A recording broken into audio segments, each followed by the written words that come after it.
Greetings and good afternoon from Chicago's historic Union Station. Today we are traversing North America's Wild West, traveling from here to Los Angeles on Amtrak Southwest Chief. From some of the highest mountains to lush grasslands to some of the harshest deserts in North America, this train has just about all there is to see. This 43-hour trip will truly be the experience of a lifetime, traversing over 2,200 miles across the country. I suggest you guys settle in and get comfortable because this journey is unlike anything we've done before. It all begins right here at Chicago's historic Union Station. This has long been referred to as America's rail hub as it has served many passenger and freight railways since its opening in 1925.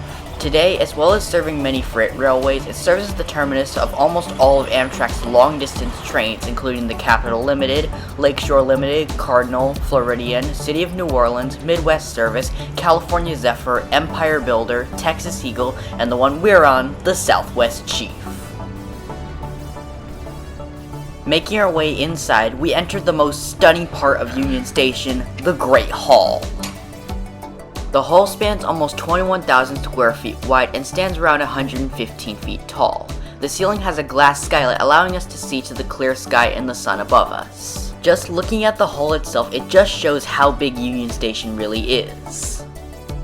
On any given day, Union Station usually serves around 140,000 passengers, making it the fourth busiest train station in the US behind only New York's Penn, Washington Union, and Philadelphia 30th Street Station. The departure board currently shows our train, Amtrak Southwest Chief number 3, set for an on-time departure, but the track number is not currently shown. Being in a sleeping car allows us access to Chicago's Metropolitan lounge. At certain stations, Amtrak allows sleeper and business class passengers access to lounges, and putting on our wristband, we can soon head in and wait. The Metropolitan Lounge in Chicago is fairly nice as it offers plenty of comfortable seats for passengers to relax and wait for their train. In addition to the comfortable chairs and couches, the lounge also offers a small bar where you can grab some snacks and drinks. As far as the food goes, there isn't a ton to choose from beyond a couple of small bags of chips and cookies, but it wasn't a problem as I had a big breakfast before arrival and wasn't too hungry. The lounge seats make for a nice place for us to wait for our train's departure, and there's also a number of screens around plenty of things to provide for some entertainment while we wait. The lounge in Chicago has 2 levels that people can move between either using the stairs or an elevator. The upper level is mostly the same, however is significantly less crowded as fewer people choose to ascend the stairs.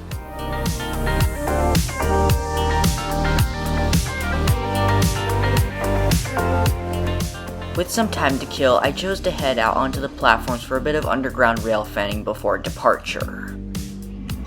There's always something to see in the underground tunnels here in Chicago, a metro train pulling in on track 15.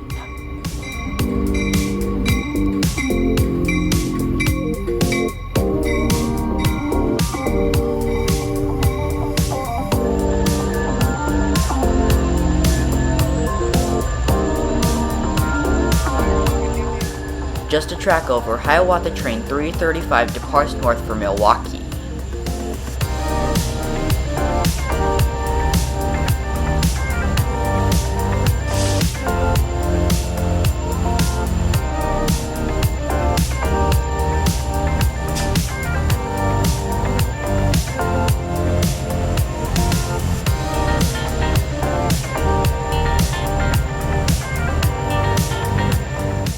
After some rail fanning, I soon headed back to the lounge before departure time.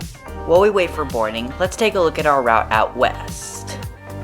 Our trip begins heading west out of Chicago, crossing the Illinois farmland towards Galesburg before crossing the Mississippi into Iowa. We stop in Kansas City just after dark, most of Kansas traversed overnight. The sun rises as we cross into Colorado before heading over the Raton Pass and into New Mexico. Albuquerque is the longest stop of the trip where our train is refueled and restocked. We then traverse the deserts of western New Mexico and Arizona, crossing into California in the dead of night. We wake up in the Los Angeles suburbs, our train soon arriving in Los Angeles Union Station where our journey will end. I hope you guys are excited because we are about to traverse 2,270 miles, taking a whopping 43 hours and 10 minutes.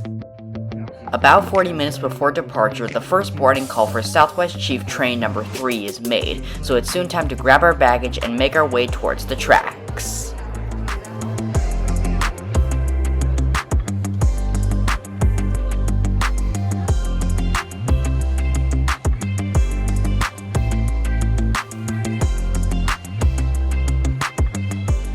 Unfortunately, we had to wait in line for a couple of minutes as we had gotten to the platforms a little bit early.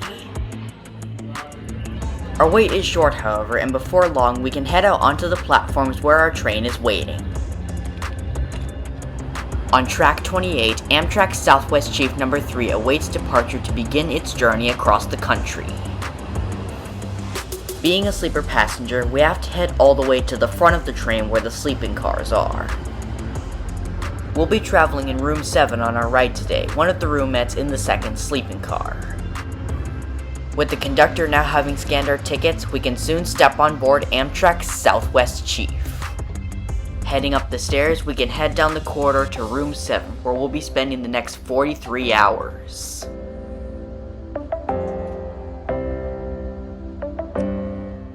Setting our luggage down, it's time to slide the door shut and settle in for the long trip ahead of us.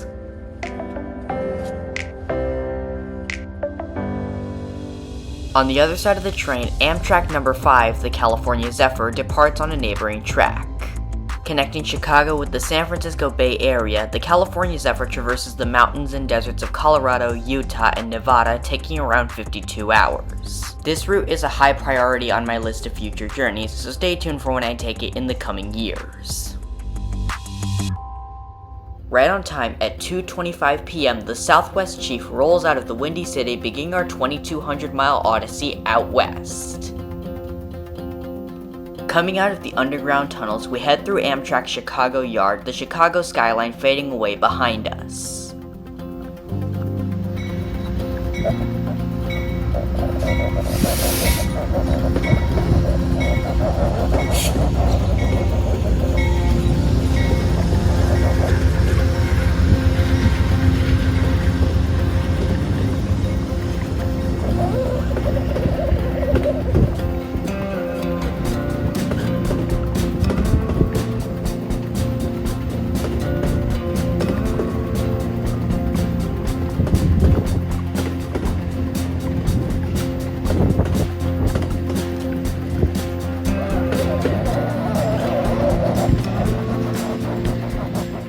As we pass under the St. Charles Airline Bridge, we make the big turn west, leaving the Windy City in the dust behind us.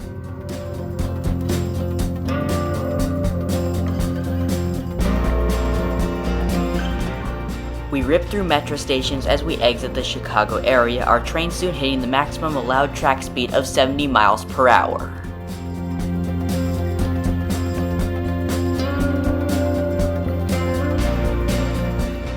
We soon meet an eastbound metro train heading the other direction, followed shortly after by a Burlington Northern Santa Fe freight train.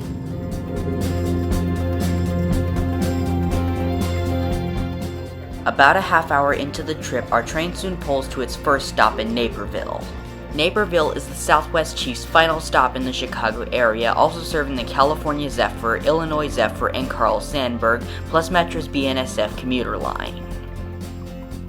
Our train continues to power west as we pass by Aurora, making our way farther and farther out into the countryside.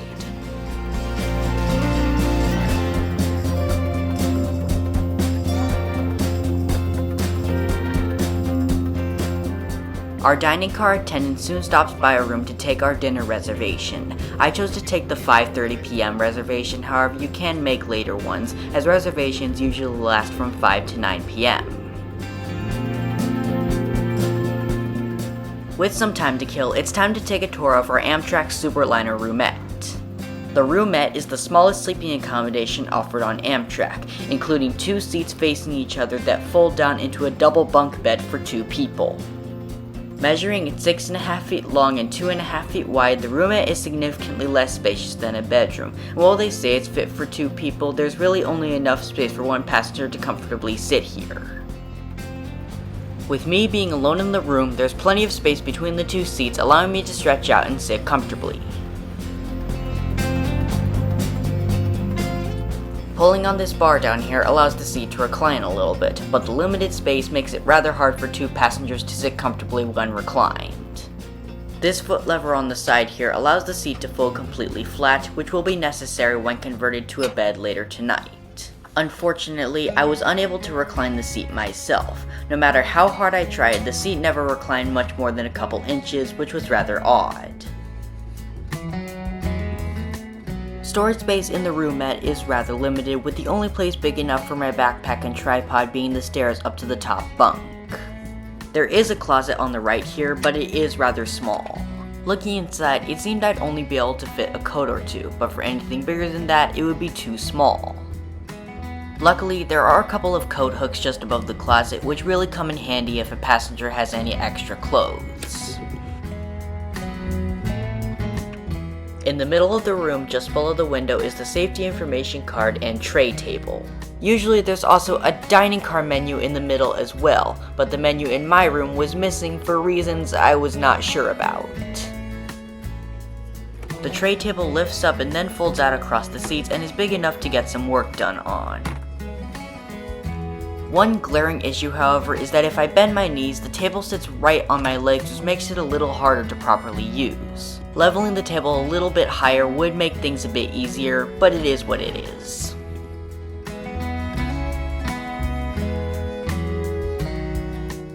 Next to the forward-facing seat is a reading light activated by the button below, plus a PA and music volume controls, master light controls, and attendant call button. What is rather odd is that instead of pushing it in like you do on a normal button, passengers have to pull outward in order to call their attendant. I don't know why Amtrak does this, but it is what it is.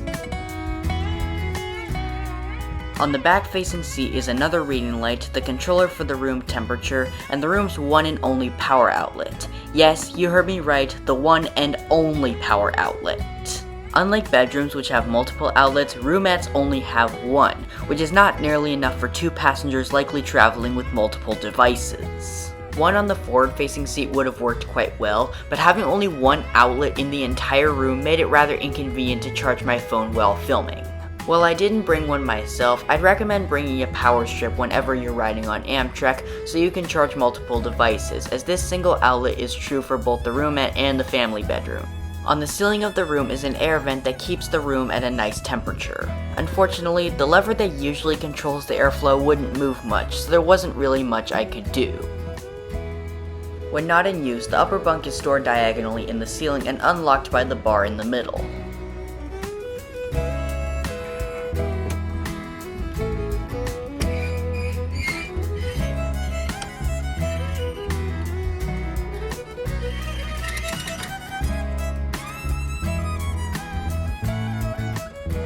Stored up here are 2 blankets, one for each passenger, and the bedding for the lower bunk. While the instructions said to roll in head first, Noah from Lone Star Trip Reports found it easier the other way around, and without trying to follow the instructions, I found it easier too. The space to the ceiling is rather cramped, so definitely be careful not to bump your head when staying up here. While it is rather cramped to the ceiling, the upper bunk is plenty long despite being slightly shorter than the lower. Stretching my feet out, they can't quite touch the far side, making for a decent place to sleep.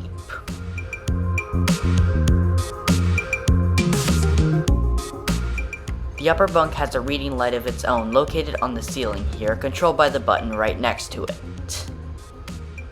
For safety, a couple of straps hook into the ceiling to keep a passenger from falling out when sleeping.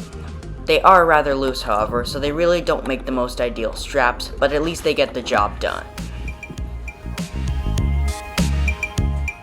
For storage, there's a small net on the wall here, however I don't see how it would be effective for storing things.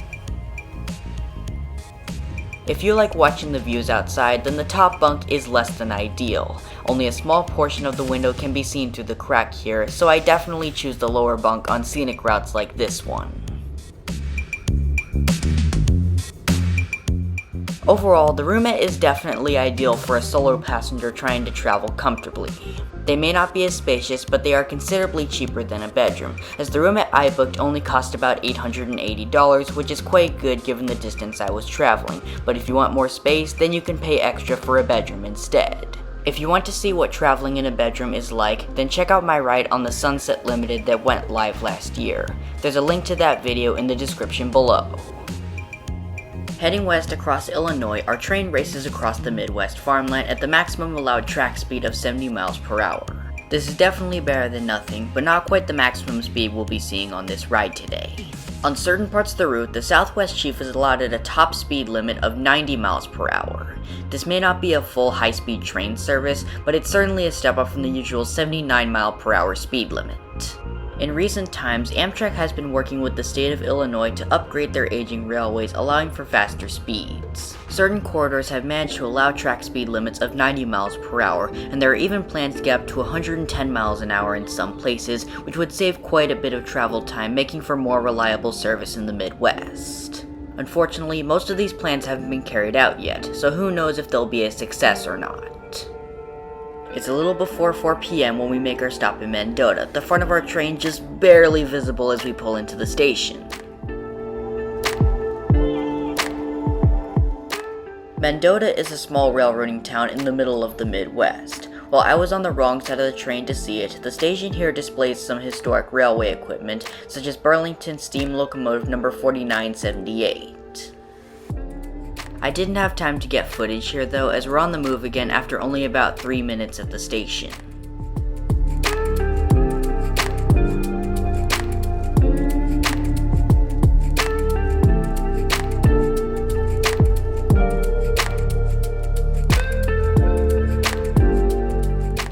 The biggest gripe with the Roomette is that unlike a bedroom, the Roomette doesn't have any ensuite shower or bathroom, meaning if passengers have to use the restroom, they have to head down the hall or downstairs. Located downstairs here are a couple bathrooms and the car's one and only shower.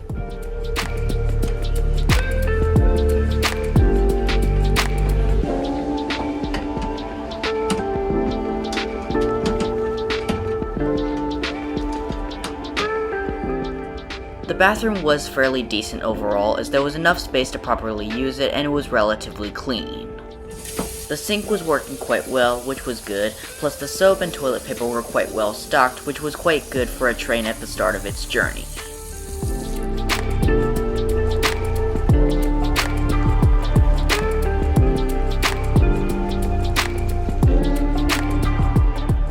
Just below the sink is an attendant call button which you again pull instead of push, as well as the flush button for the toilet.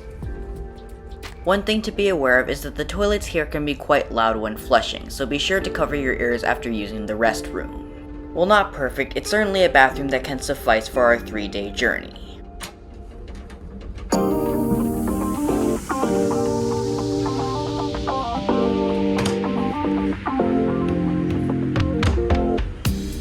Just across from the bathroom is the shower. The glass shower door here features a silhouette of Washington, D.C. and an Amtrak train departing from it for some decoration. In this box here is plenty of body wash, conditioner, and shampoo, so no problem with getting clean. Off to the side are 2 power outlets and a towel for drying off after showering, next to which is another attendant call button you again pull instead of push. Overall, it's a pretty functional shower, but it's certainly limited in space, which is expected for a train. Meals in the dining car are included in the price for sleeper passengers on Amtrak, but what's not included are snacks from the cafe in the lounge car. Luckily, I grabbed some cookies and a bag of Smart Fruit while back in the Metropolitan lounge in Chicago, so I suggest you stock up when you're in a lounge if you don't want to pay extra for snacks. Princeton, Illinois is our next station stop. While not visible from the station, Princeton is the location of the Apollo movie theater, which I don't happen to know much about, unfortunately. We don't have time to check it out, however, as we're on the move again after this short stop.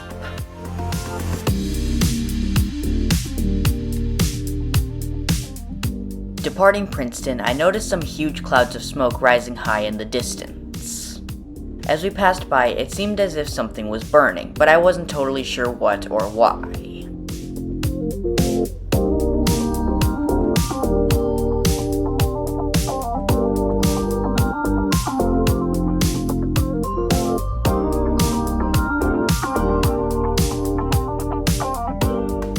Galesburg is our next stop, and the Southwest Chief's final stop in Illinois. The station here is pretty big for the town it serves, and like Mendota, there's quite a bit of historic rail equipment here, such as Burlington Railroad steam locomotive number 3006. During our stop, a BNSF freight train rolls eastbound, giving us something to watch while we wait to get moving again.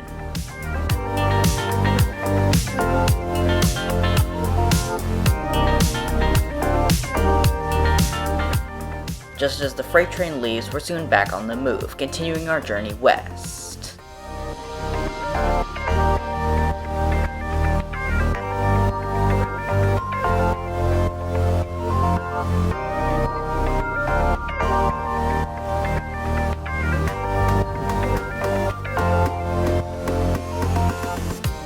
Shortly after departing Galesburg, the time for my dinner reservation got closer and closer, so I soon made my way over to the dining car.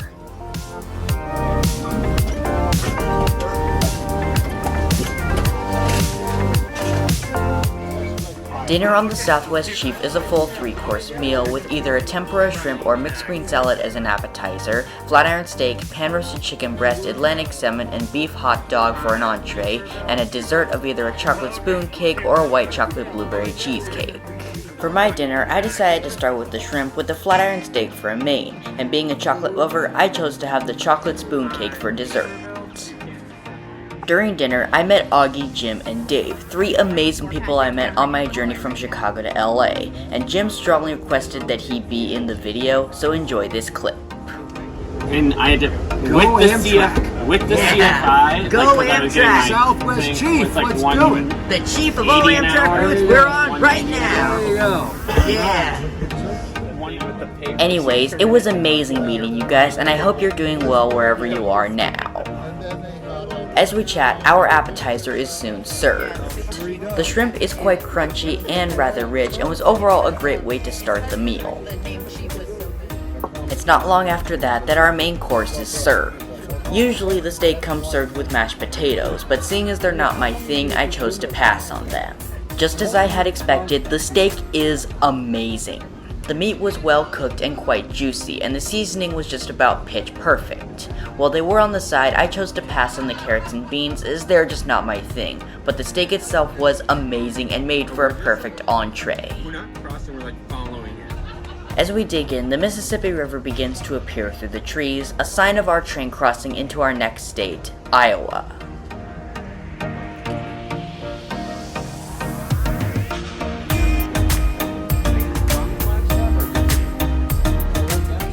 Unfortunately, this was where we'd encounter our first bit of delays on this trip, as we had to wait for ship traffic before crossing the Mississippi River. A couple of ship freighters soon moved under the bridge, and going at a slow speed, it was apparent that we'd be here for quite a while. While we wait to get moving again, our dessert is soon served, and oh my god, the cake was huge! It looked amazing with a ton of chocolate icing plus a drizzle of chocolate sauce on top. Taking my first bite, the taste was just incredible. It was extremely rich and the icing and cake itself just tasted amazing.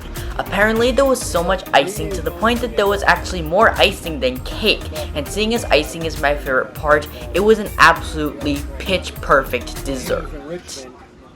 This dinner tonight has just about been pitch perfect for a train dinner, beginning with a good entree, then an awesome appetizer, and finally an absolutely amazing dessert. Easily a 10 out of 10. After sitting still for almost an hour, we finally get moving again as we return to our room, the sun beginning its descent over the Mississippi. Our train soon crosses the river on the Fort Madison toll bridge. The bridge was built back in 1927 and carries both road and rail traffic all the way across the Mississippi River. From the bridge, we get an absolutely amazing view of the sheer size of the river itself, the setting sun reflecting off the ripples of water.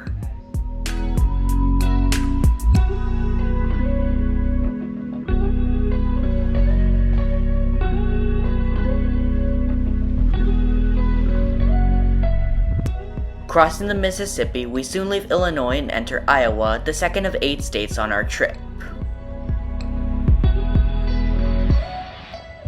After getting off the bridge, we soon pull into Fort Madison, our first scheduled fresh air stop on the Southwest Chief, and heading downstairs, we can step out onto the platform for some fresh air. The Phase 4 paint scheme on our superliners looks absolutely beautiful as the setting sun reflects their steel sides. As beautiful as superliners may be, there's something at the front that you rarely get to see on Amtrak. Hauling Train 3 today are Genesis P42DCs number 160 and 79. It just so happens that Locomotive 160 is one of Amtrak's 50th anniversary heritage units, repainted into the Dash 8 paint scheme in 2021. Unfortunately, the sun's reflection made it rather hard to get good shots of the scheme itself, but we'll have more opportunities later in the journey. Our train's horn soon blares out and we soon step back on board to get moving again.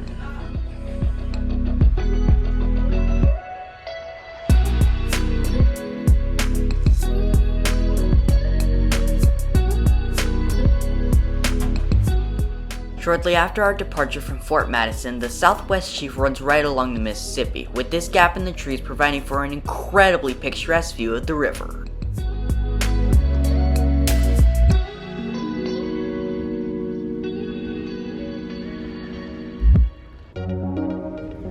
Looking out the other side, the sun continues to set over the horizon, illuminating the sky in a stunning orange.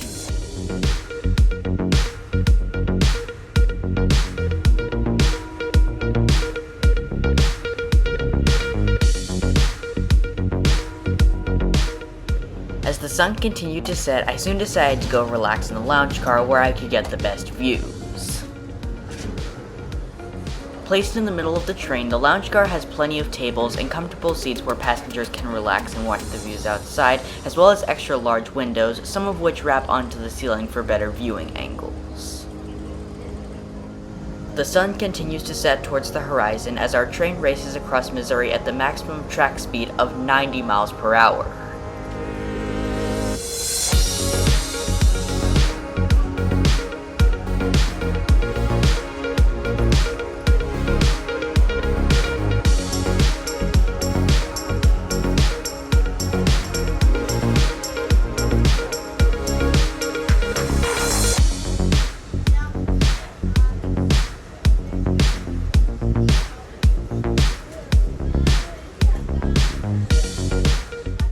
Heading back to my room, the moon soon comes into view in the sky, and oh man was it beautiful, giving for a great view in addition to the setting sun.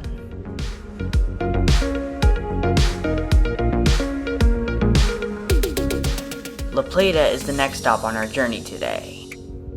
At this point, we're almost an hour behind schedule due to our ship delays, so our train is on the move again after only a couple minutes to try and make up time. The sun disappears soon after La Plata, the lavender slowly turning to darkness as we continue to power west.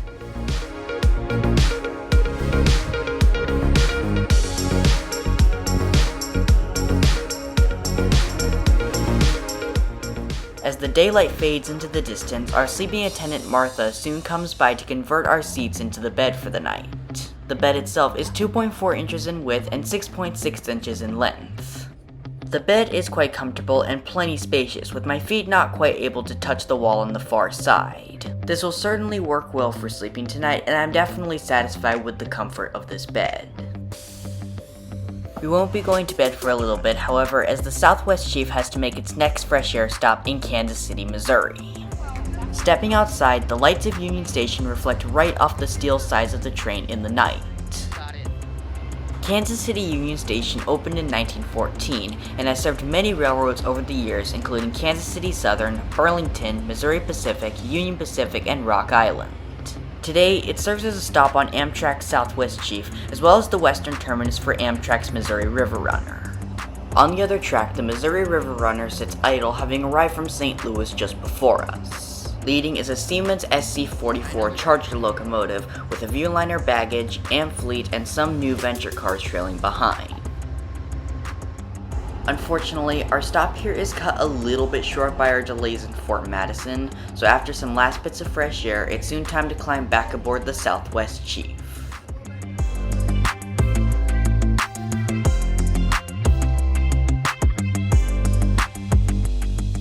As our train crosses out of Missouri and into Kansas, I soon laid out my blanket in preparation for bed tonight. One thing to be aware of is that the rattling sounds of the train can be a little bit disturbing for passengers trying to get a good night's sleep.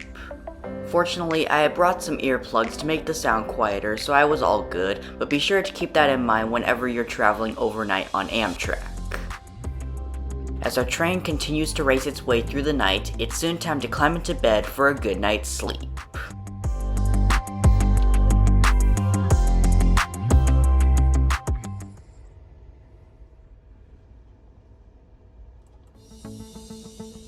It's just a little bit before sunrise when we awake the next morning, and opening the curtains, we agreed to some rather misty weather over Kansas.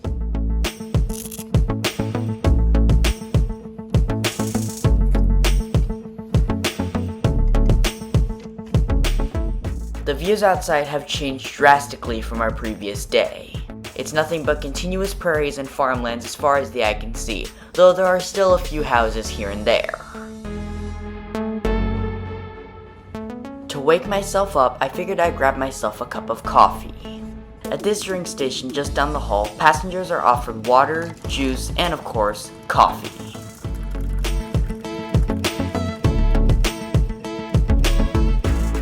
The sun began to rise as we made our way across the prairies, and oh boy was the view absolutely stunning, with pinks and oranges appearing over the horizon in the distance.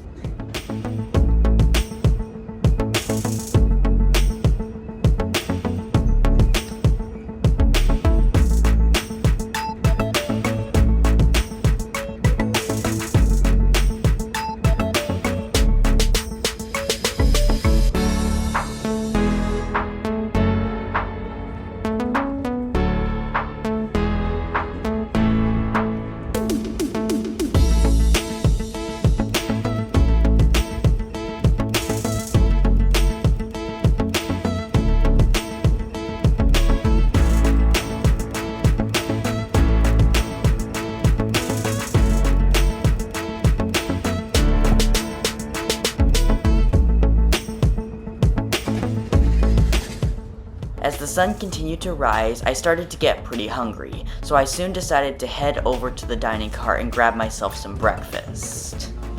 Unlike lunch and dinner, breakfast is not done by reservation, with passengers just being served at any random time when they arrive, as long as they arrive from 6 to 8 a.m.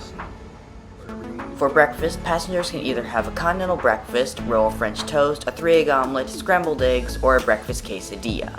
I chose the scrambled eggs for this first breakfast as they were quite good on my previous overnight ride on Amtrak. The sun soon ascends over the horizon, providing for an absolutely stunning thing to watch while we wait for our breakfast to be served.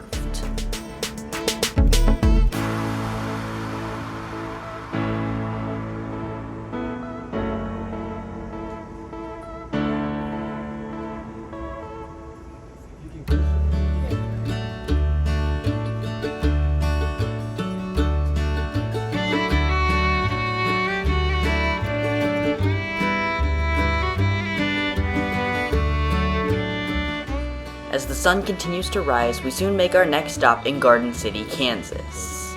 Normally, the westbound Southwest Chief stops here when it's still dark, but thanks to our ship delays yesterday, we were running late enough to get a glimpse of the Garden City train depot in daylight.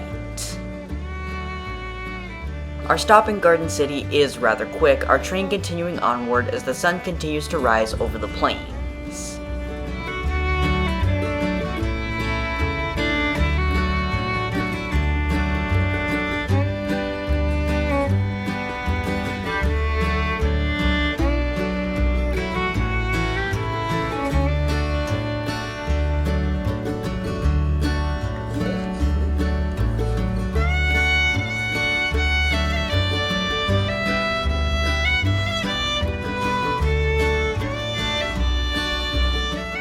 Our eggs are soon served hot and fresh. Usually they come with the side of a croissant and potatoes, but with those just not really being my thing, I chose to pass. Overall, the eggs tasted great.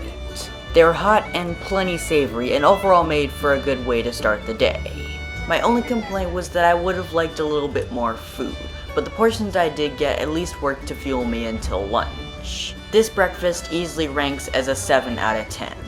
If there was just a little bit more food, then I could have given it a higher score, but the eggs themselves were savory and definitely were a good choice for getting the day started, so not a whole lot to complain about. Heading back to my room, the plains and farmlands of Kansas continue to roll past as our train keeps rushing on west. While these aren't the prettiest views we'll see on this trip, they still provide for some entertainment as we roll.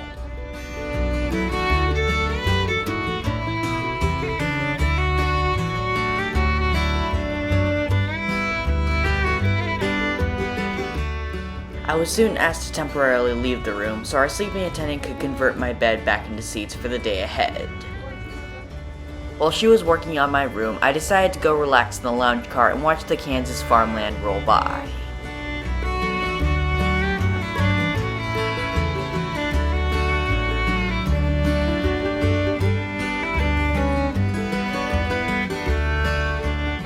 The configuration switch is rather quick though, our sleeping attendant finished in almost no time.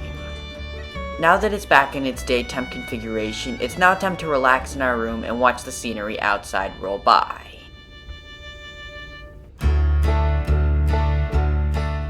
As we continue west, the Southwest Chief soon crosses out of Kansas and into Colorado, which also means that we've crossed into the next time zone.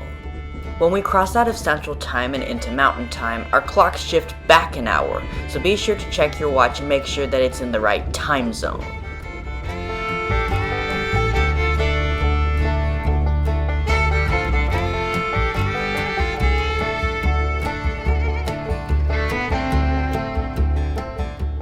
In the distance, a few windmills stand tall, spinning their long blades, likely providing power to some rural communities in this area.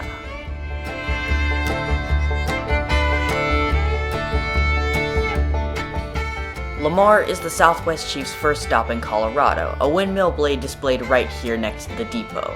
What's interesting about this depot here is that there is this story about the whole thing itself being loaded onto flatbed cars and transported 3 miles west all the way to where it currently sits. While exciting, it's rather absurd and I'm not totally convinced it's true. We unfortunately don't have time to fact check it as we're on the move again after only a couple minutes at the station. Departing Lamar, we get our last bits of human activity, the farmland and town soon giving way to the wild prairies.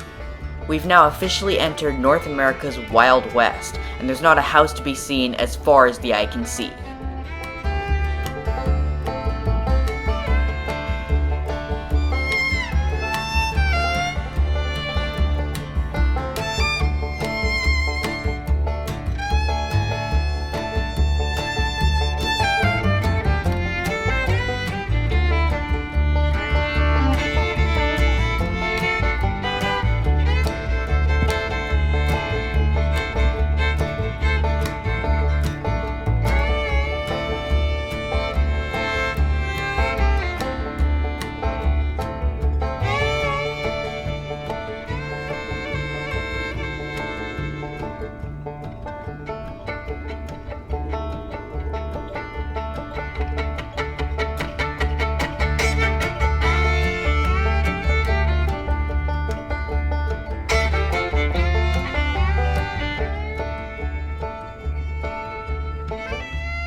Out on the other side of the train, we soon passed by the John Martin Reservoir.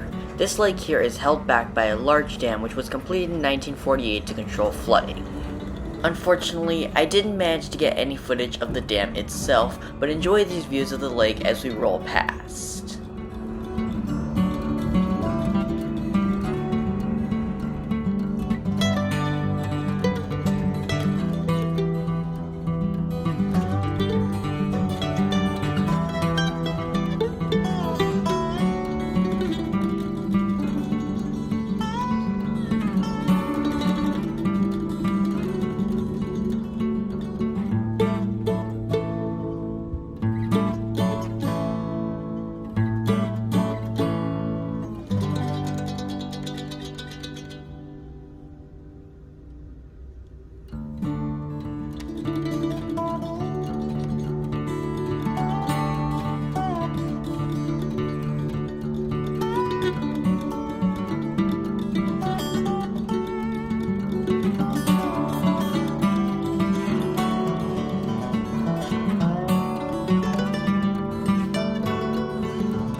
The signs of human activity briefly return as the Southwest Chief pulls into its next stop in La Junta, Colorado, our first fresh air break of the day.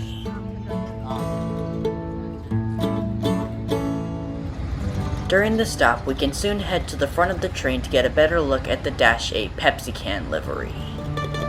I've gotta say, the paint scheme looks absolutely gorgeous. The blue, white, and red stripes just look absolutely beautiful against the mostly silver paint scheme, plus it perfectly resembles the American flag. I do think the gray on top looks a little weird, but other than that, it's such a pretty scheme. The town of La Junta is rather small and quiet, home to only about 7,000 people in 2023.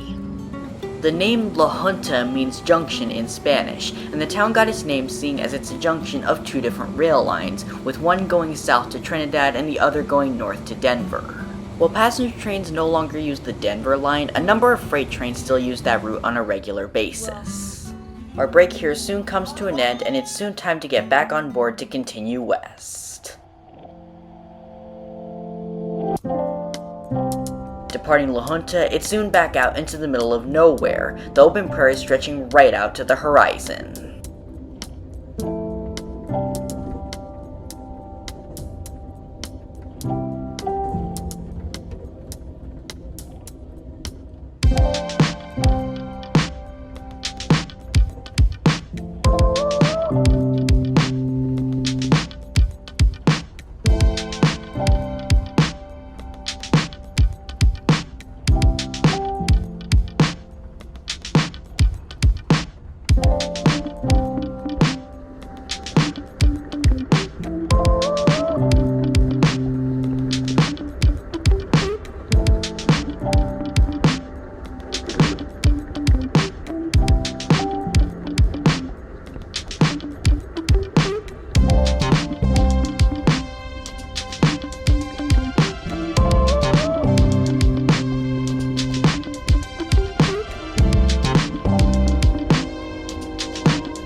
As our train curves south, the peaks of the Rocky Mountains begin to protrude from the prairies, a sign of the views we'll be seeing in just a couple hours.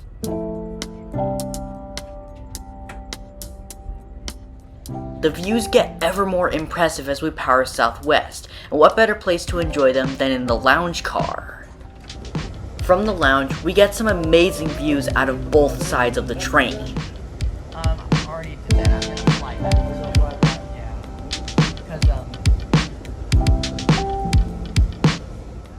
The Rocky Mountains' snow-capped peaks grow taller and taller as our train rushes south, providing for a gorgeous thing to watch out in the distance.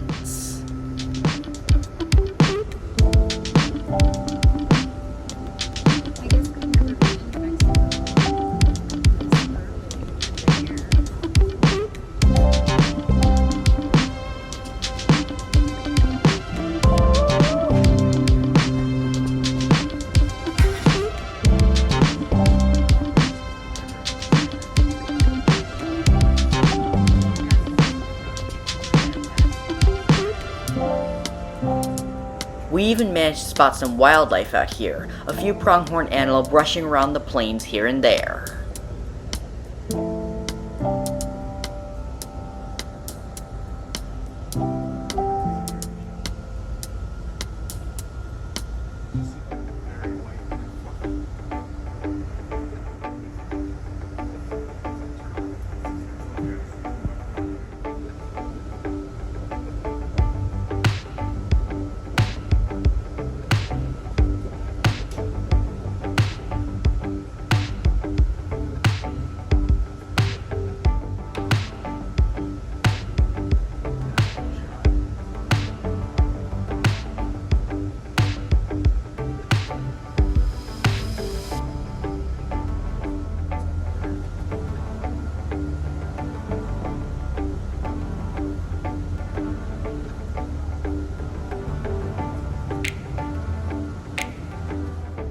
As we continue south, our train begins weaving around some tight curves, allowing us to get some great looks at the front of our train.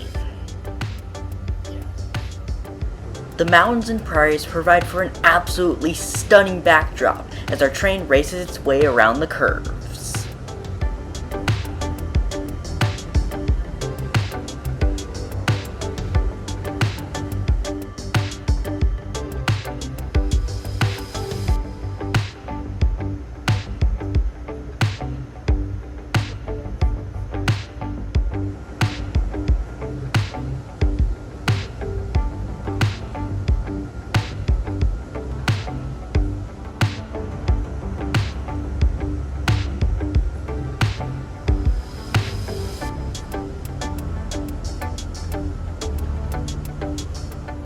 The base of the mountain starts to come into view as we slowly close in on them. Sitting at that base is Trinidad, Colorado, our next stop in just a little bit.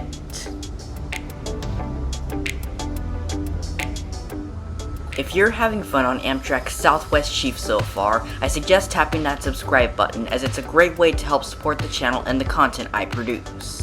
I'd also love to say a huge thank you to the considerable growth on this channel in recent times, as this is a true motivation for me to keep making awesome content. So far, this journey is definitely the peak of my channel, and I can't wait to see what the future holds for it. Anyways, back to the trip.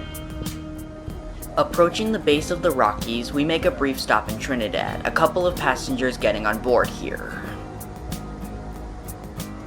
We depart Trinidad after just a couple minutes, our train beginning to gain altitude as we head on south. The next segment of the Chief's route takes us right through the Rocky Mountains, which means we're about to traverse the Raton Pass. The pass runs 180 miles through the mountains, bordering the Rockies and the Sangre de Cristo Range. This was also the route of the old Santa Fe Trail, which was built in the 1920s to connect Kansas City with Santa Fe. This is the highest point we'll see on this route at 7,834 feet in altitude. The deeper into the pass we go, the more the views just become more and more stunning, the tracks winding away as we ascend into the mountains.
As we approach the Colorado-New Mexico border, we soon pass a sign indicating we'll be heading through the Raton Tunnel soon. Now, I said the pass itself is the highest point on the route, but the actual highest point will be the tunnel itself. The tunnel soon comes into view in front of us, and we can just barely see the front of the train snaking in.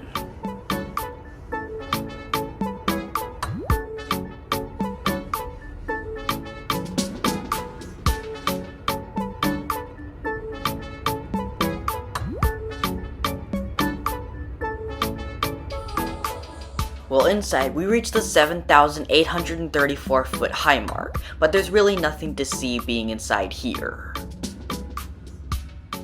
Emerging from the other side of the tunnel means we've now crossed out of Colorado and into New Mexico, the views of the pass continuing to amaze as we head south.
Exiting the pass, the Southwest Chief soon comes to its next stop in Raton, New Mexico, which is our next fresh air break.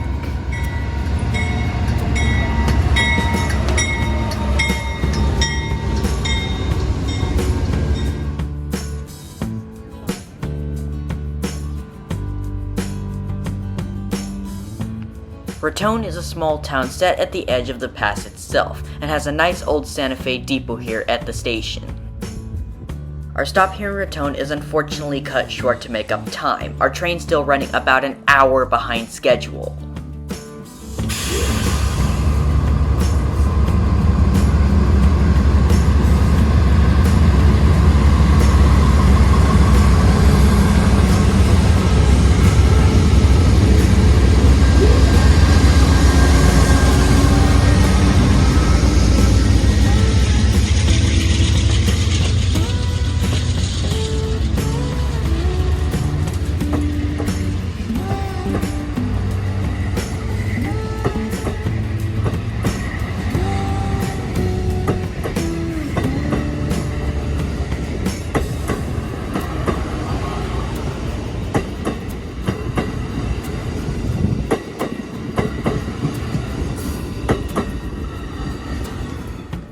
Departing Raton, the Rockies soon fade into the distance behind us, our train heading out onto the lush open grassland.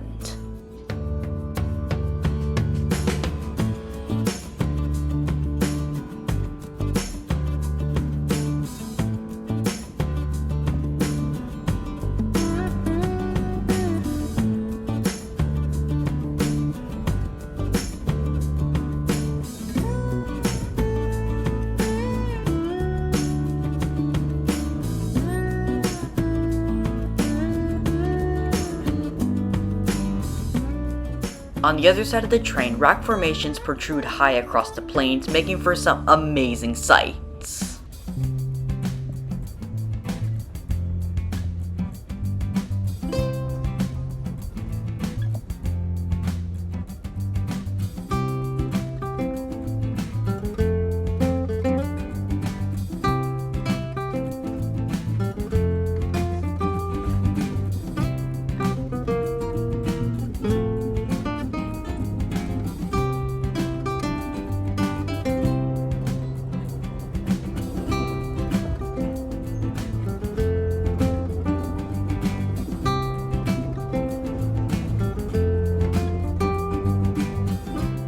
We spy yet more wildlife as we head south, a herd of elk walking their way across the plains.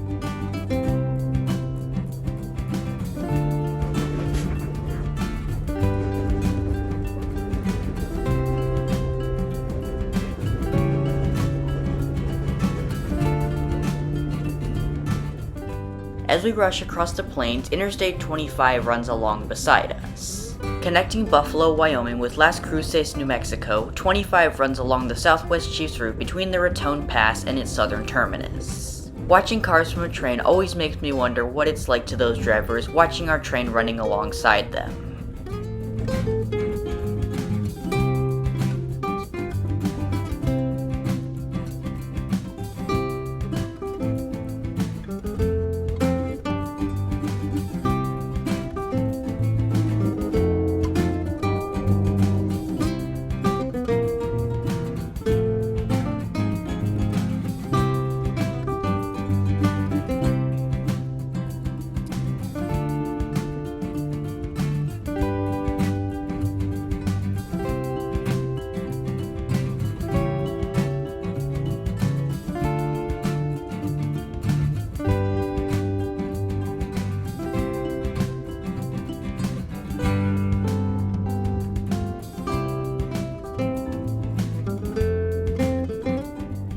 The mountains once again begin to protrude in the distance, providing for yet more beautiful views.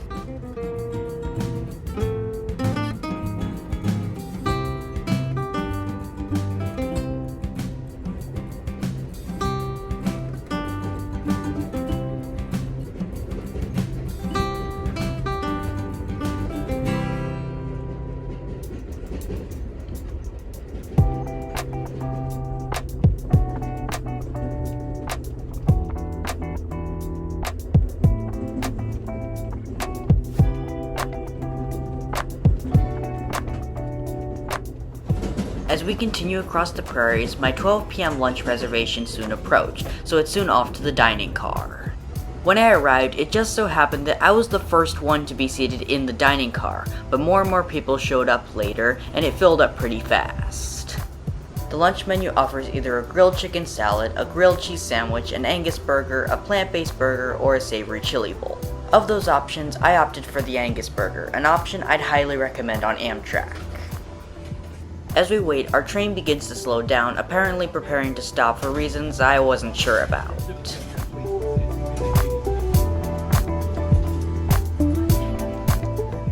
I was unfortunately on the wrong side to see the mountains, but this was the best footage that I could get while at lunch.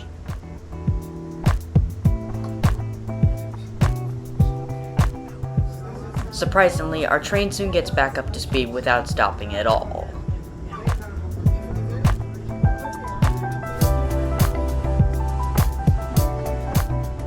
As we continue south, we soon pass by Wagon Mound, New Mexico, the butte itself protruding high from the plains. If you want to see that area, then that's Wagon Mound.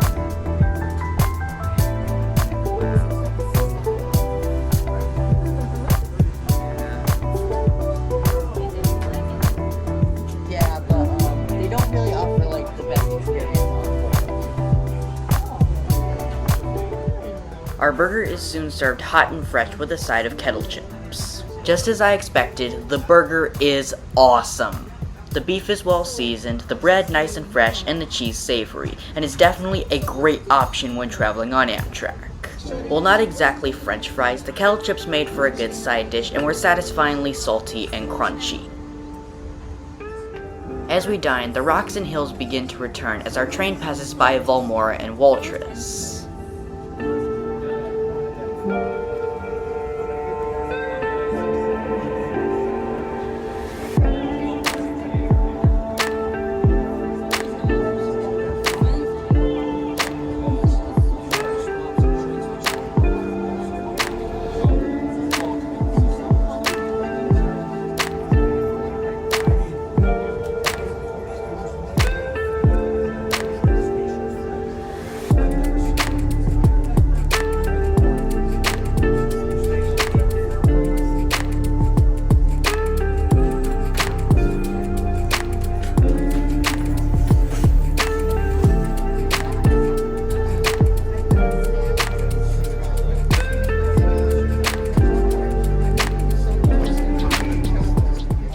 Of course, after lunch, a small dessert is offered.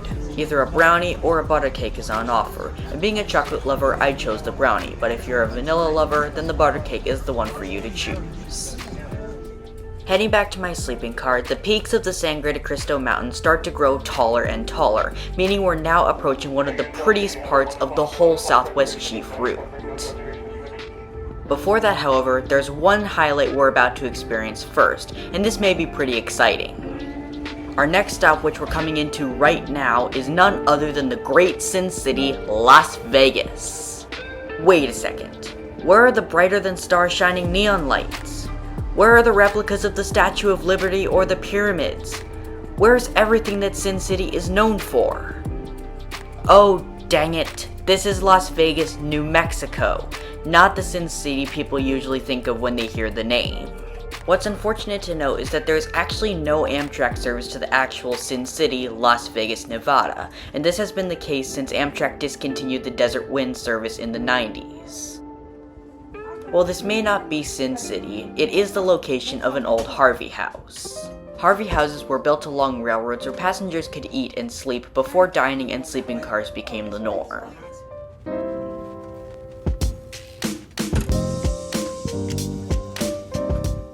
Departing Las Vegas, the mountains continued to grow taller and taller in the distance, a few horses hanging out in the field.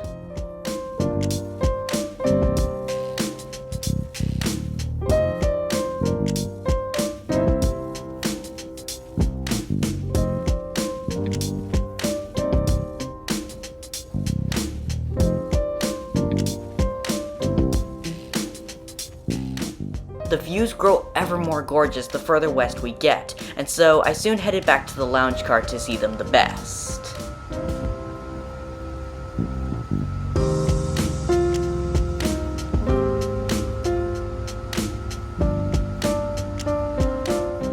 The high cliffs soon come into view as we continue to make our way westward, making for an increasingly beautiful sight.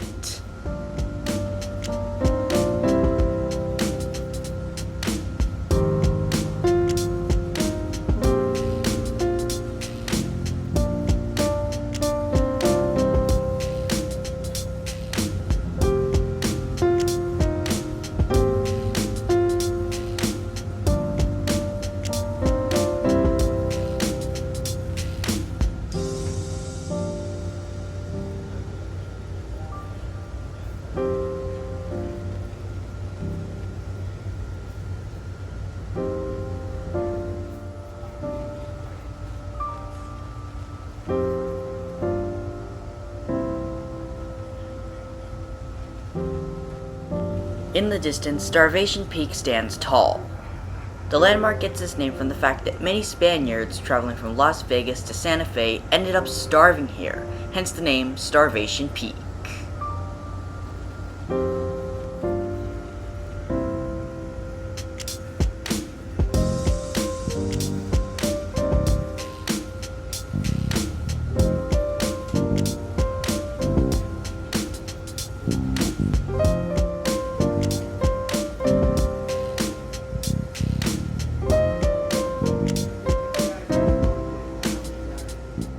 A little bit past Chapel, New Mexico, we're soon forced to a stop, to wait for our counterpart Southwest Chief to pass us by on the other track. Train number 4 is currently near the midpoint of its eastbound run towards Chicago, and is being hauled by locomotives 11 and 55.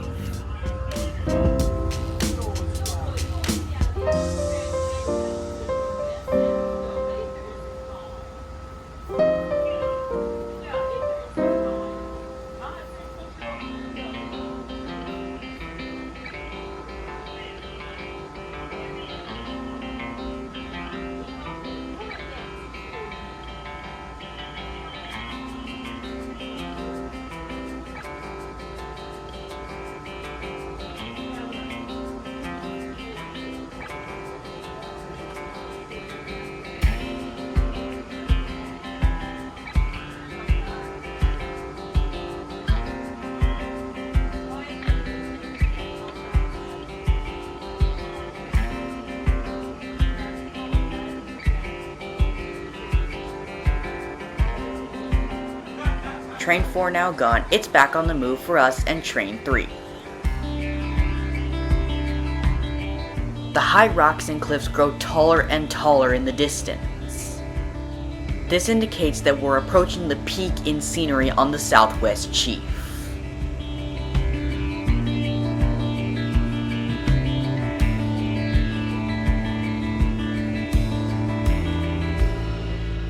As we continue to approach the mountains, we begin weaving around a number of tight horseshoe curves, giving us some great views of our P-42s hauling us across the country.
Exiting the horseshoe, the Sangre de Cristo Mountains protrude across the valley, our train getting closer and closer as we head northwest.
Down in the valley, the hills and mountains stand tall, making for some truly stunning scenery.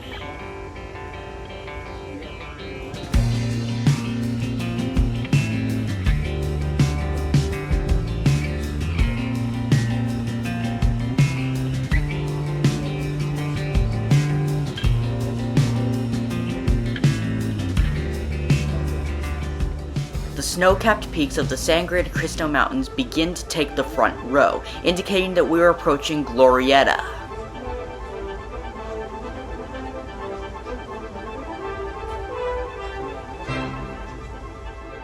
The peaks provide for an absolutely stunning backdrop as our train once again begins to ascend the mountains.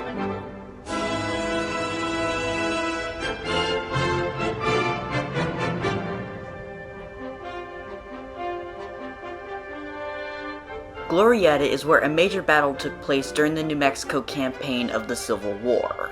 While not as high as the Raton Pass from earlier, it's still well above sea level.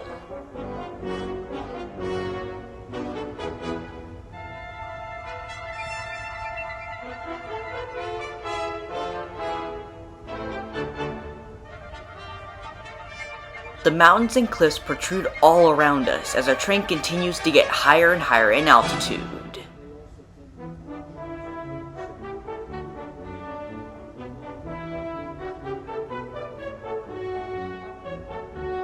These views of Glorieta are very much like what I see whenever I go to Taos, New Mexico each year, just a few hundred miles north of here, only it's a completely different experience to see it from a train.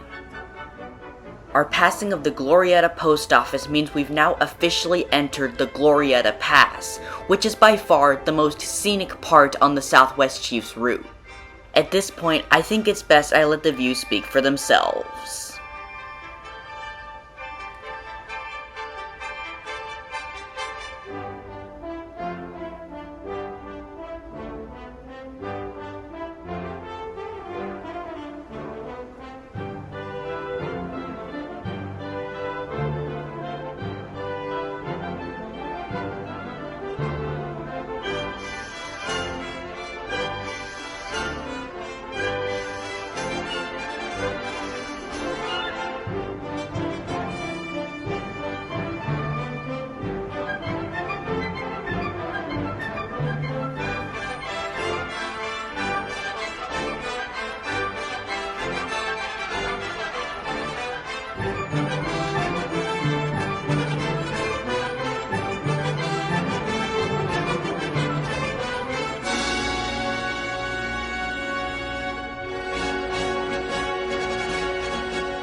As we drop down from Glorieta Pass, we soon come to our next stop in Lamy, New Mexico.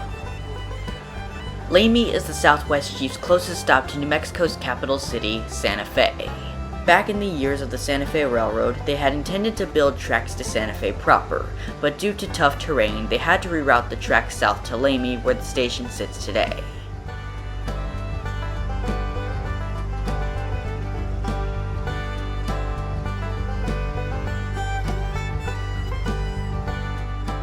While this isn't Santa Fe proper like they had intended, the station is home to a number of historic railroad equipment.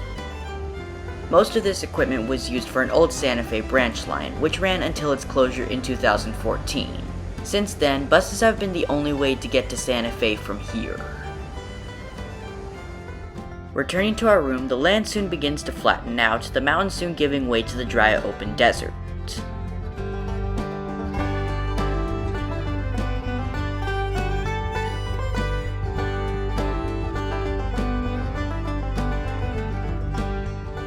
Behind us, the peaks of the Sangre de Cristo Mountains slowly fade into the distance.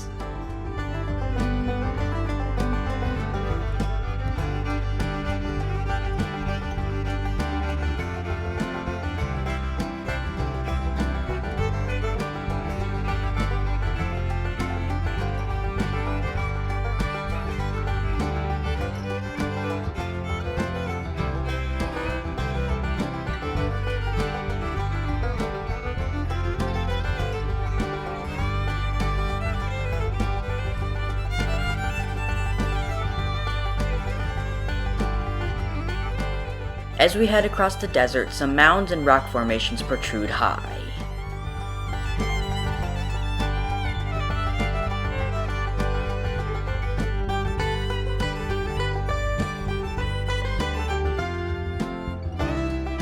Off in the distance, the Sandia Mountains soon come into view, a sign of our train approaching its next stop in Albuquerque.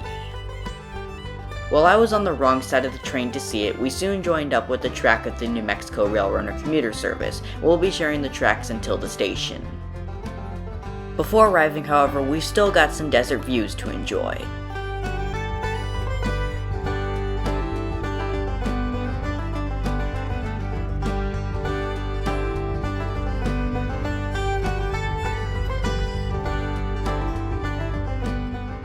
Open desert slowly turns to suburban as we close in on Albuquerque, houses and roads beginning to surround the train.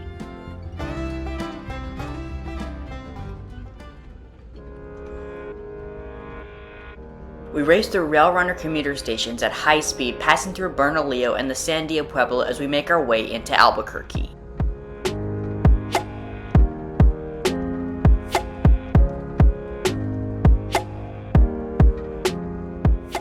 We begin to slow down as downtown Albuquerque begins to surround us, our train pulling to a stop at Albuquerque's Alvarado Transportation Center.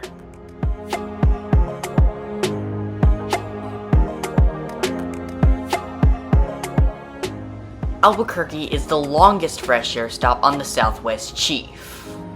Our stop here is scheduled to take about 37 minutes, which gives us plenty of time to walk around and explore a bit. While we're stretching our legs on the platform, our locomotives are refueled after traversing the past 1,500 miles since Chicago. During the stop, our locomotives are tested and prepared for the harsh conditions that we have ahead of us.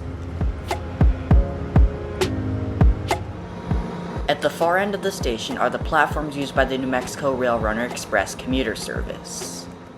The rail service runs a number of daily round trips between Belen, Albuquerque, and the capital city of Santa Fe.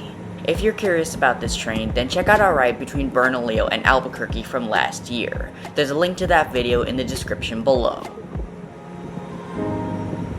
While we were stopped, I figured I'd snag a look at the interiors of the Alvarado. Although a pretty station from the outside, the interiors are fairly standard, with pretty much nothing but some steel benches for passengers to sit and wait for their train. Now, if you haven't noticed, there's something at the end of the train that is rather interesting. It just so happens that an Amtrak Pacific Surfliner business class car is attached to the end of our train today. Why was it attached? I'm not sure, but it was a rather interesting thing to see.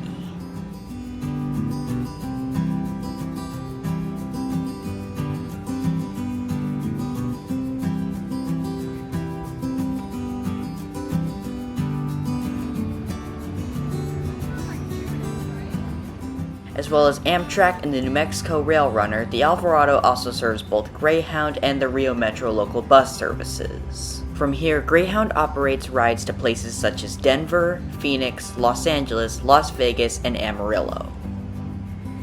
Also out on the platform is a person selling jewelry and burritos. While I didn't take advantage of it myself, it's something I might recommend if you're interested.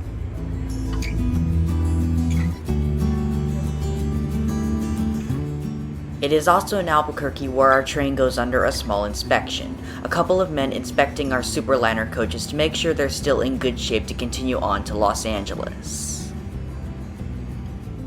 As well as getting some fresh air, Albuquerque is the perfect opportunity to stroll around or even grab some groceries from a local store, as being a longer stop provides plenty of time to get these things done.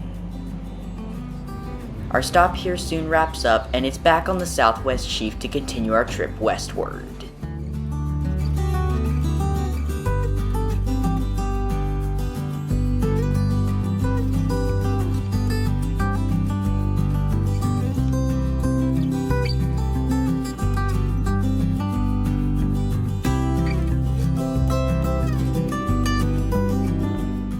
Departing Albuquerque, we soon make our way right out into the desert, the hard and dry land stretching as far as the eye can see.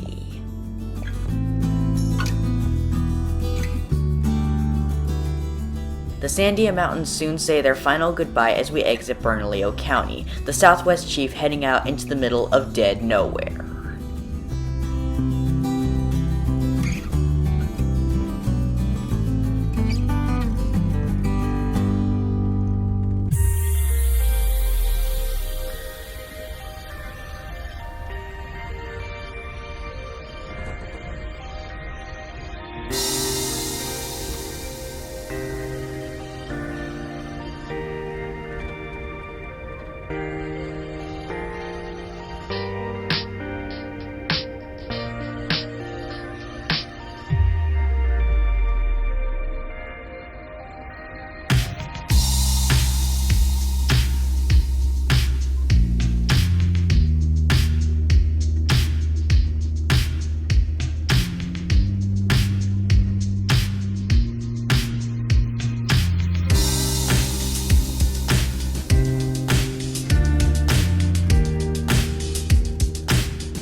Continuing across the desert, the Southwest Chief soon rejoins BNSF Southern Transcon. We'll be on it for the rest of the way to Los Angeles. Until the early 2000s, BNSF ran trains through Colorado and the Raton Pass where we were this morning, but was later rerouted to a more southern line through the Texas Panhandle.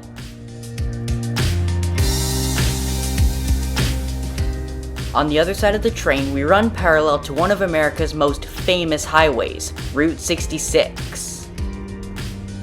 Built in 1926, 66 was one of the first long highways in the US, linking Chicago and Los Angeles. The route is so famous that even a number of songs have been written about it.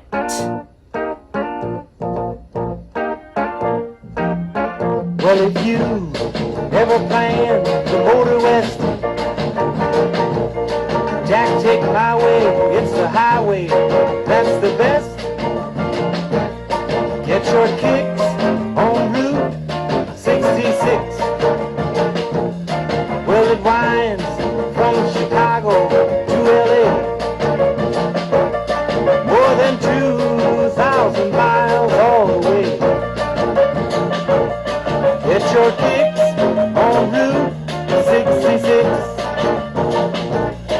Well, it goes through St. Louis, Joplin, Missouri, Oklahoma City looks so pretty, you see. Amarillo, Gallup, New Mexico, Flagstaff, Arizona, don't forget Winona, Kingsman, Barstow, San Bernardino, won't you get hip to this kindly tip and take that California trip. Get your kicks on Route 66.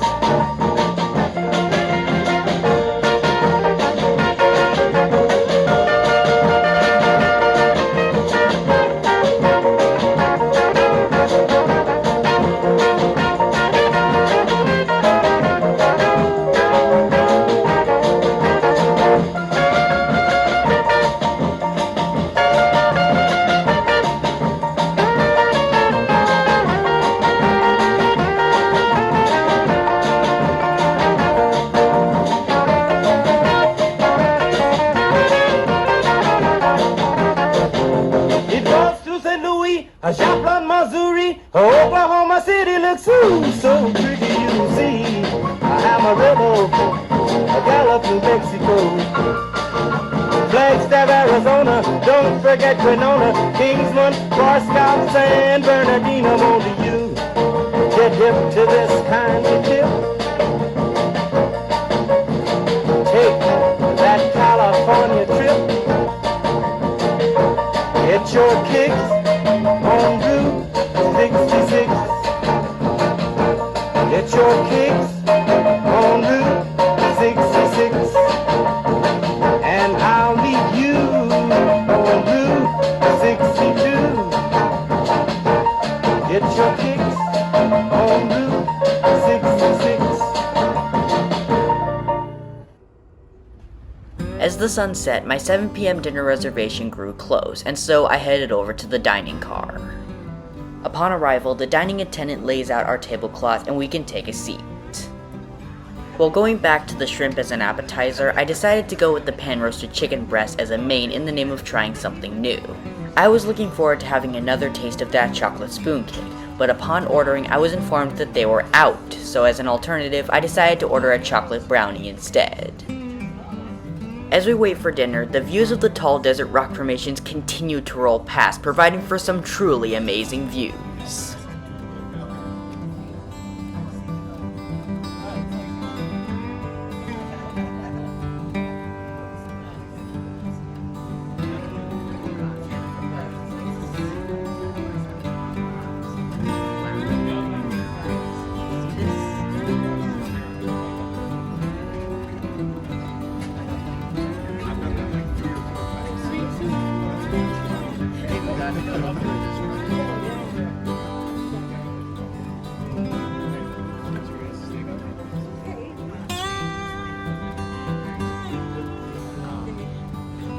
It's what I do. I'm a YouTuber of visiting attractions and traveling.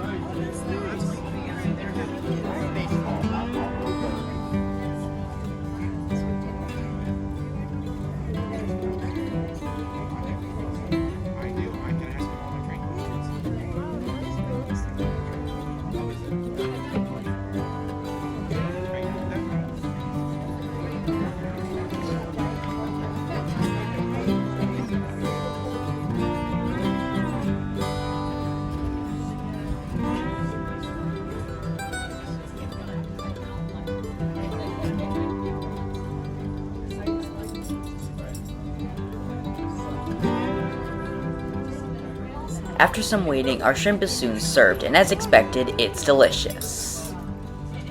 Following soon after, our main course is served. The chicken breast, while tender, is a little dry.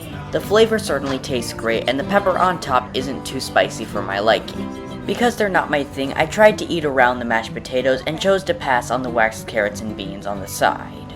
While definitely a satisfying entree, I much prefer the flat iron steak, so I'll be going back to that for future trips. I'll also be sure to try more of the entrees that Amtrak has to offer. As we dig in, the views outside soon get illuminated in a stunning orange as the sun makes its descent over the desert.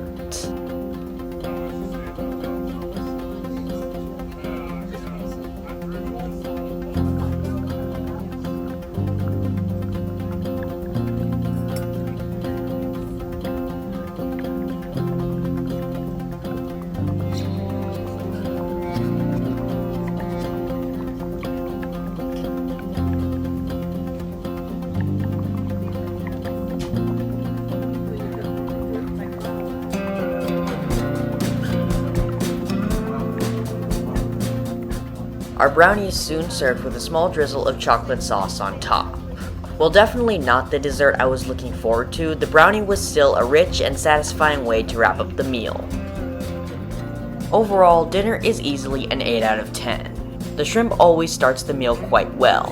While the chicken breast is overall satisfying, it is a little dry and a bit spicy, and the dessert was just not what I hoped for. Despite these detractors, it was an overall great dinner.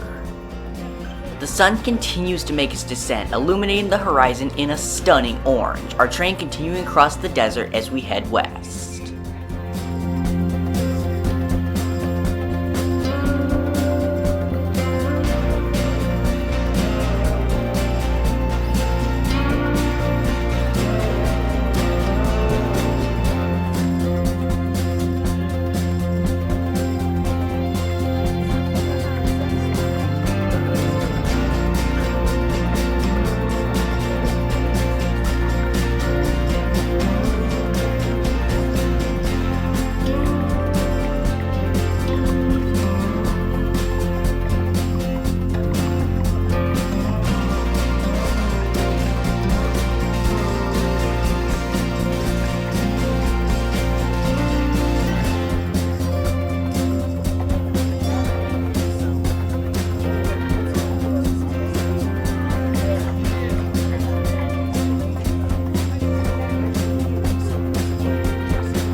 Heading back to our room, the lavender continues to shine on the horizon as Interstate 40 and Route 66 run alongside us.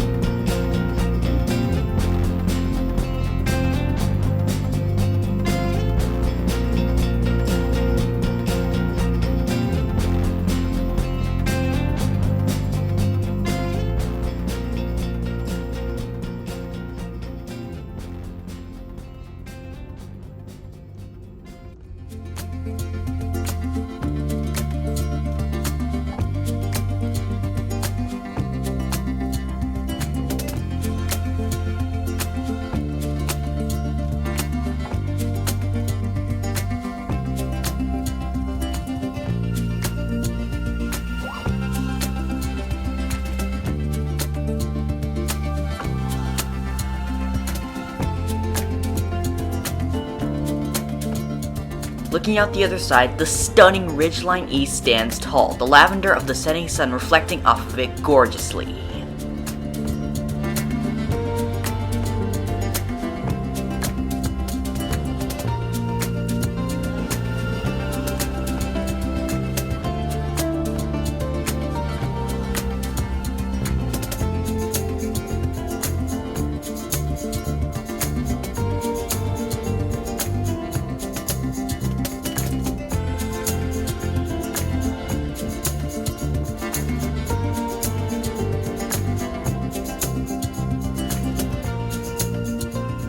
The lights of rural communities begin to return as our train approaches its next station.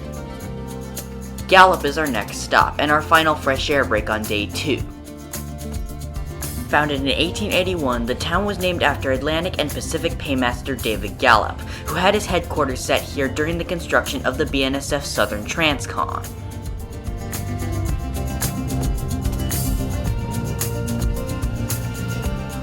The sun soon says its final goodbye during our stop here, reflecting gorgeously off our P-42 DCs.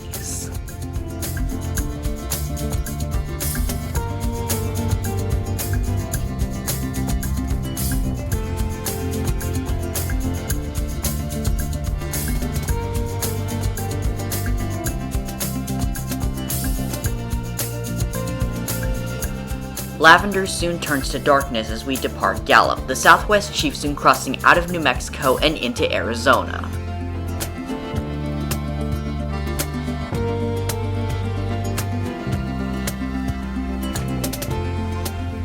Our CB attendant soon comes by and converts our seats back into a bed, and not a moment too soon as I am quite tired at this point. As our train rolls across the desert through the night, we can climb into bed and settle in for our second night aboard the train.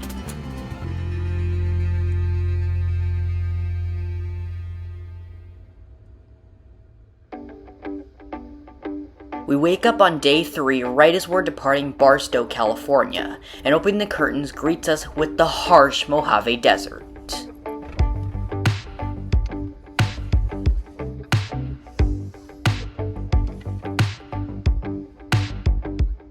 It's about 5:30 a.m. Pacific time. The Southwest Chief is usually scheduled to stop here at 3:30 in the morning, but with our train about an hour and a half behind schedule, it means that we can get a look at this in daylight.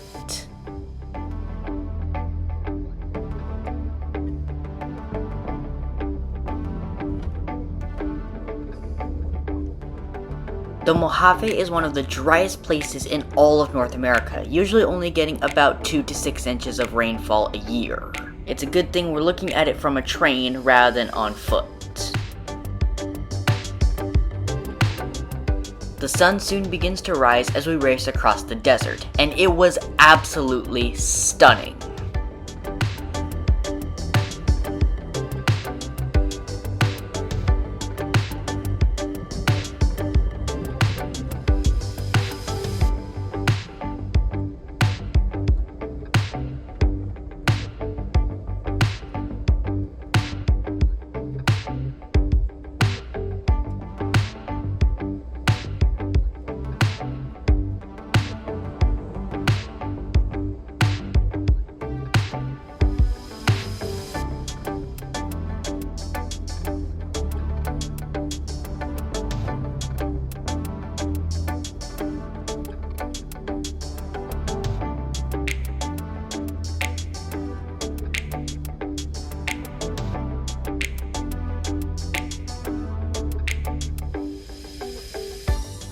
As we head south, we soon make our next stop in Victorville. Our stop here is fairly quick, and after picking up a couple passengers, we're soon on our way again. Upon departing Victorville, I figured it was time for breakfast, so it's off to the dining car for our final meal on the Southwest Chief. For breakfast, I decided to order the railroad French toast instead of the scrambled eggs in the name of trying something new. As we wait for our food, the peaks of the San Bernardino mountains stand tall in the distance, meaning we were approaching our next scenic highlight on the Southwest Chief.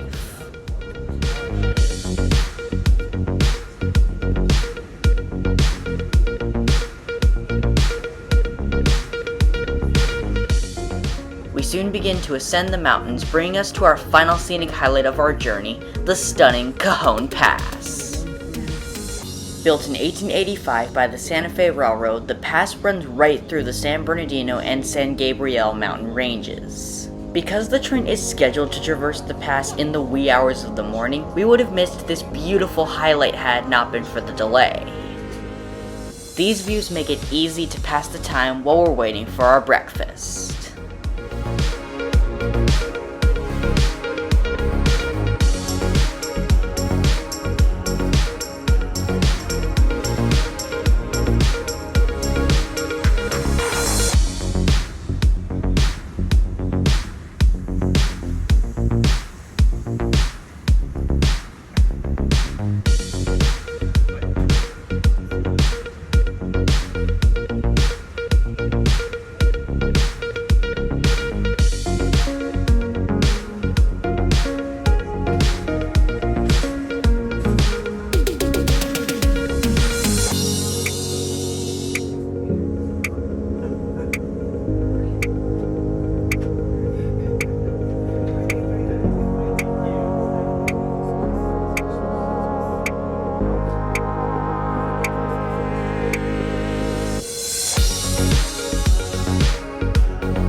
Our train once again starts going around a number of tight curves through the pass, giving us some great views of our locomotives.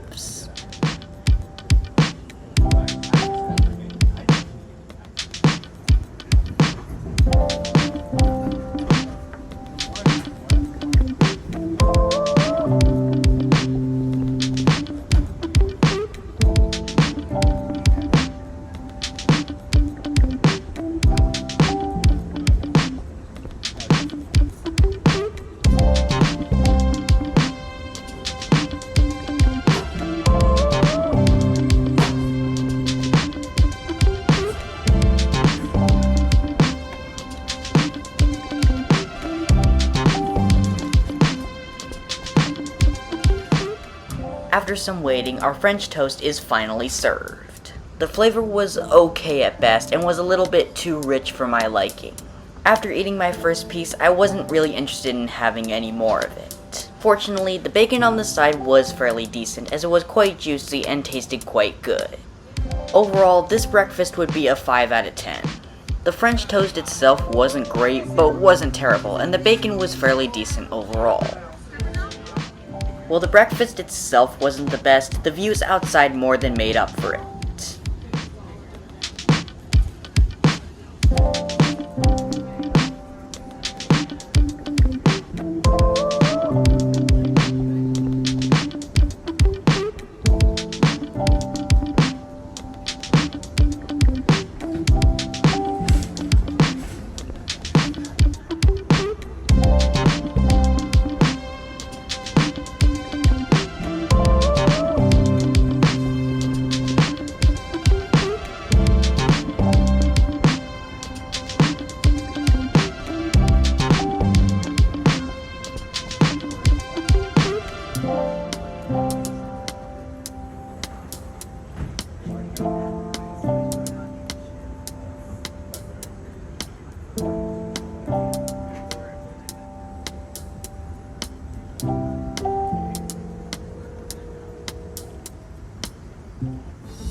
Exiting Cajon Pass, urbanization soon takes over, the highways of LA now surrounding our train.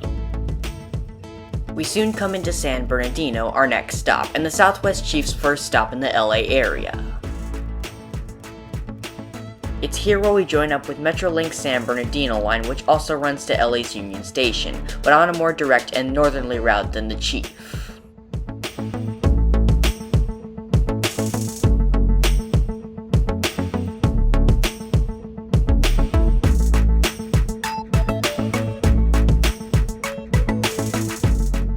Riverside follows soon after, our second to last stop on the route. At this stop, things started to get a little bit weird. As we started proceeding forward, I was informed over the PA that we'd be making 2 stops here, not 1. This meant that after proceeding out, we'd then proceed backwards into the station to make a second stop. I'm not sure why this was the case, but it's what it is. Anyhow, the back-in procedure soon begins, and after picking up a couple passengers, we soon continue onward.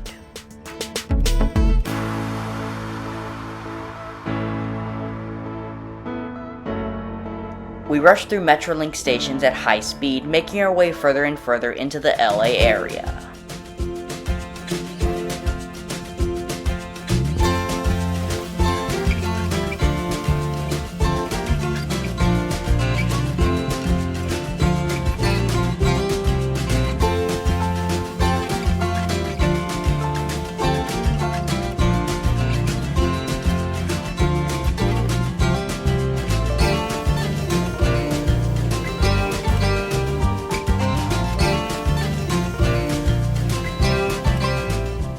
Fullerton is the Southwest Chief's penultimate stop before LA. Here, the Chief joins up with the Amtrak Pacific Surfliner service between San Diego, Los Angeles, and San Luis Obispo, and will be sharing tracks for the rest of the way.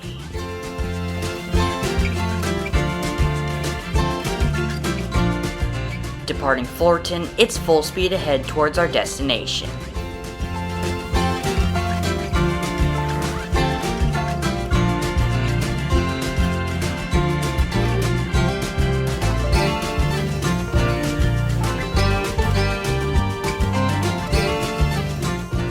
Passing Los Nietos, our train soon slows down to let a southbound Metrolink train pass, followed by an Amtrak Pacific Surfliner to San Diego.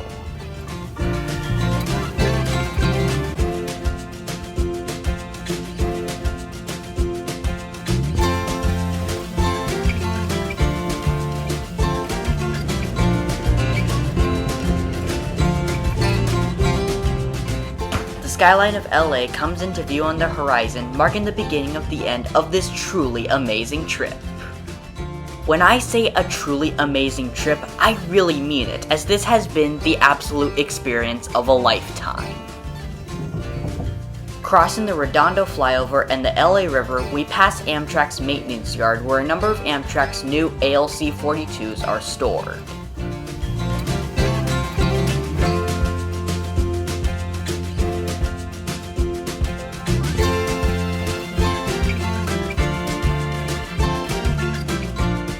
Our final miles into Union Station briefly take us alongside the LA River.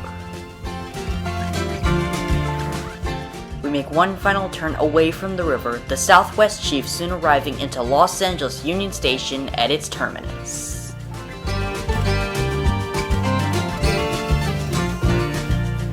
As we pull in, Coast Starlight Train 14 awaits departure time, led by ALC 42 number 337 and P42 DC number 5.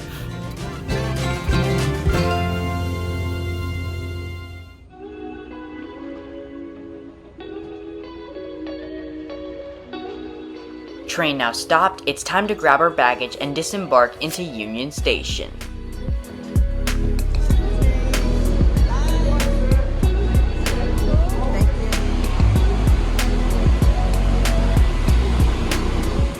Before we leave, it's time to walk to the front of the train and get some front view looks at Amtrak Heritage Unit number 160.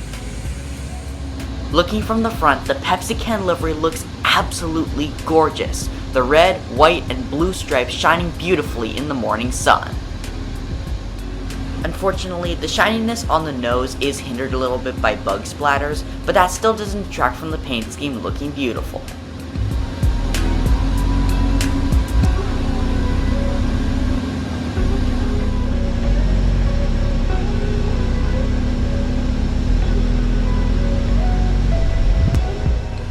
having gotten some looks, we can get moving.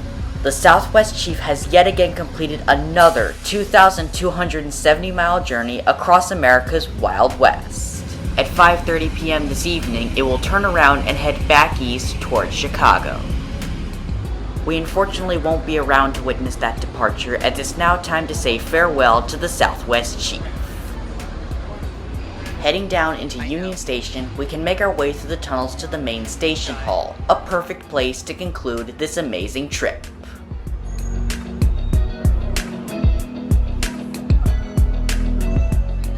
Arriving at the main station hall, this amazing video has finally reached its terminus. I'd just like to give a huge thank you to anyone who was willing to stick to the end of this video.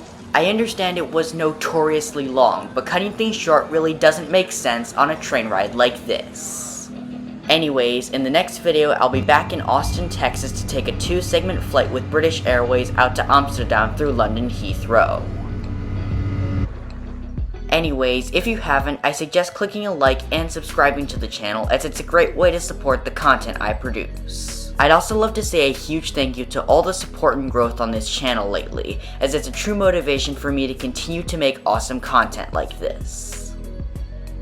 Anyways, that concludes today's video. I hope you enjoyed the ride, and I will see you all next time. Take care.